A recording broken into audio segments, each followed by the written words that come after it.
Good day everyone, good day sir. Today, among i-discuss is about customs warehouse. Ang customs warehouse is a secured storage facility. Dili ginitago ang imported goods under the supervision of customs authorities. Sa simple nga explanation, ang mga imported products kay naa sa safe nga storage ug under gihapon sa control sa customs while wala pa nabayri ang duties and taxes. These systems help importer manage their goods efficiently while following customs law and regulation.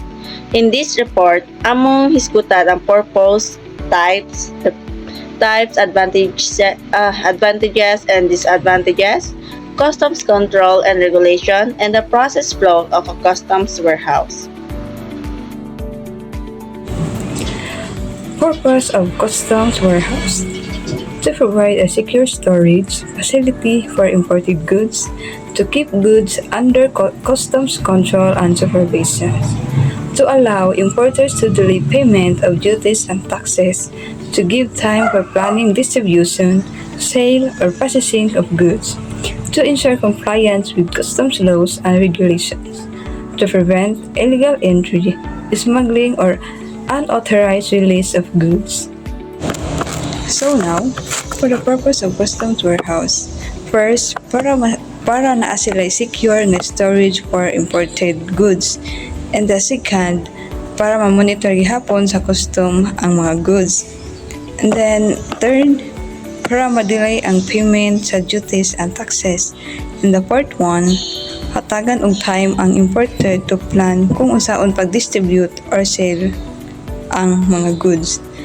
And lastly, para masiguro nga following sa customs laws o para malikayan ang mga smuggling or illegal activities. Now let's proceed to the types of custom warehouse. There are 4 main types and each type has different purpose depending on how the goods are used or who owns the warehouse. First is the public bonded warehouse. This type of warehouse is open to all importers, meaning bisad kinsa nga importer pwedeng mag-store sa ilang goods diri as long as they follow customs rules and regulation. This is commonly used by small or medium businesses nga walay sariling warehouse, so they can rent space temporary. Second is the private bonded warehouse.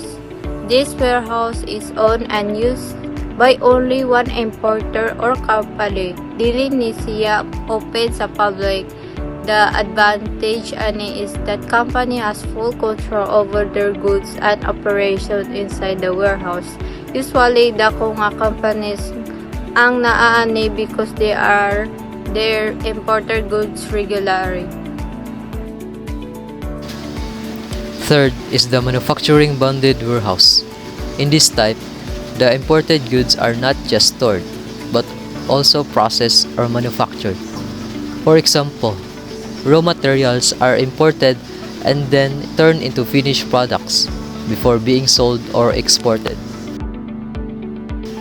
So, dire, makita nga dili ilang storage ang purpose, but also production.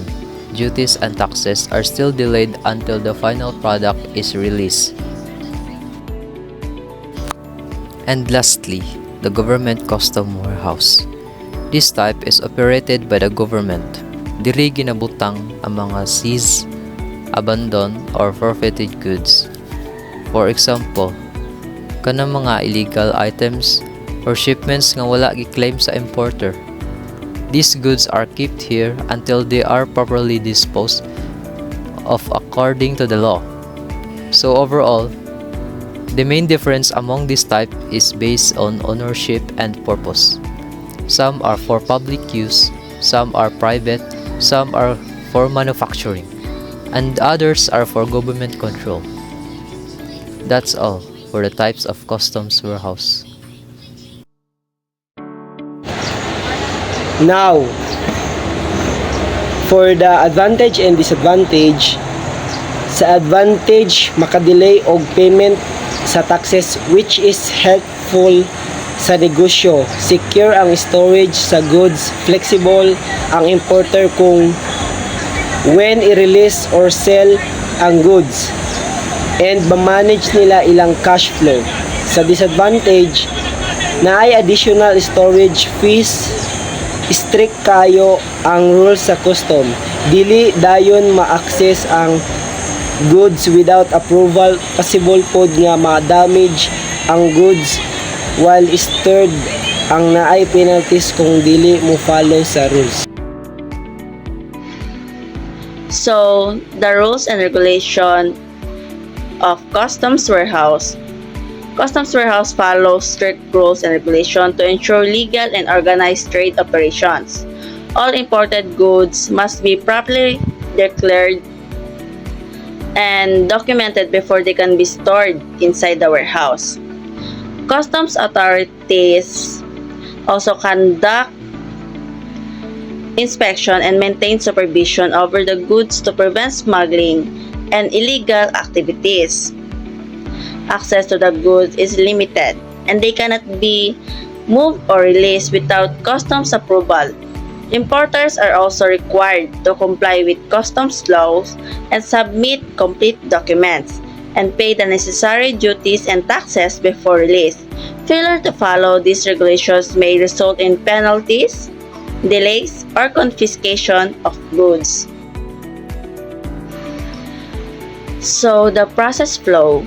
The process flow of Customs Warehouse starts when imported goods arrive at the port.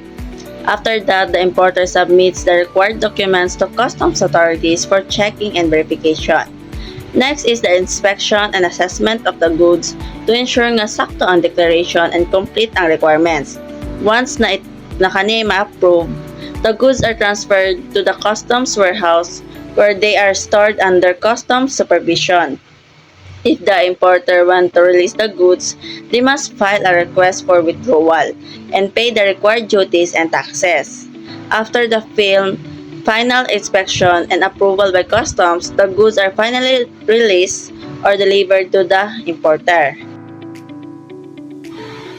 In conclusion, ang Customs Warehouse adunay important role sa international trade because it provides a safe and regulated place for storing imported goods. Nakatabang kini sa importers pinaagi sa pagdelay sa payments sa duties and taxes while ensuring nga properly monitored ang goods under customs supervision. Bisan na kini strict rules and possible disadvantages, makatabang gihapon kini para mahimong organized ug smooth ang trade operations. Overall, the Customs Warehouse systems helps maintain order, security, and efficiency in customs processes.